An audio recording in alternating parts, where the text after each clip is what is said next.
হরে কৃষ্ণ। নমস্কার, আমি জ্যোতিষ সম্রাট এই মাঝি। আজকে একটি নতুন ভিডিও নিয়ে উপস্থিত হয়েছে আপনাদের সামনে। আশা করি ভিডিওটি অবশ্যই ভালো লাগবে।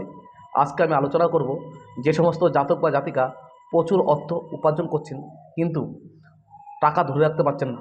যে কোনো সমস্যার কারণে, যে কোনো অজুহাতে, পারিবারিক সমস্যার কারণে আপনার অর্থ ব্যয় হয়ে যাচ্ছে, কিন্তু সেখান থেকে বেরিয়ে আসার উপায় আজকে আমি যেই টোটকাটি নিয়ে আলোচনা করব, এই টোটকাটি যদি আপনি ব্যবহার করতে পারেন তাহলে 100% কাজ তো হবেই।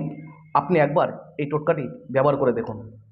তো যে সমস্ত জাতক বা জাতিকা বৃন্দাবন, মায়াপুর, মথুরা যাচ্ছেন বা দর্শন করছেন, ভগবানের দর্শন করছেন, সেখানকার যে হাজার হাজার ভক্ত সমাগম হয়, সেখানকার মাটি বা সেই বৃন্দাবন, মায়াপুর, মথুরার যে পুজোর যে ফুল, পুজো হওয়ার পরে যে ফুল থাকে, সেই ফুল যদি আপনি আপনার ক্যাশ বাক্সে বা আপনার মানিব্যাগে রাখতে পারেন তাহলে আপনার অর্থ সঞ্চয় হবে, অর্থনাশ হবে না।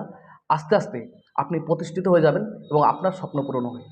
এছাড়া যে সমস্ত জাতক বা জাতিকা হয়তো বৃন্দাবন, মায়াপুর, মথুরায় যেতে পারছেন না, তাদের উদ্দেশ্য করে বলছি, সেই সমস্ত জাতক বা জাতিকা দেখবেন যে আপনার পাড়ায় নামযোগ্য অনুষ্ঠান হয়, অস্থায়ী বৃন্দাবন প্রতিষ্ঠিত হয়। সেখান থেকে যদি দেখা যাচ্ছে যে 16 নাম, 32 অক্ষর, যে অষ্টম পর, 16 পর, 32 পর নাম যজ্ঞ হচ্ছে, সেখানে শেষের দিনে যে ভোগারতি হয়, সেই ভোগারতি শেষ হওয়ার পরে সেখানে অনেক ফুল পড়ে থাকে, অনেক ভক্তের সমাগম থাকে, সেই ভক্তের চরণধুলো ওখানে থাকে।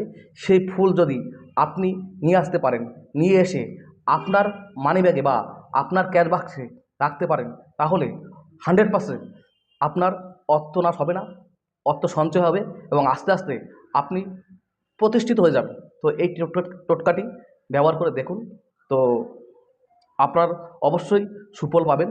তো আজকের ভিডিওটি এই পর্যন্ত। যদি ভিডিওটি ভালো লাগে অবশ্যই আমার চ্যানেলটি সাবস্ক্রাইব করবে, লাইক করবে, কমেন্ট করবে, শেয়ার করবে। নমস্কার।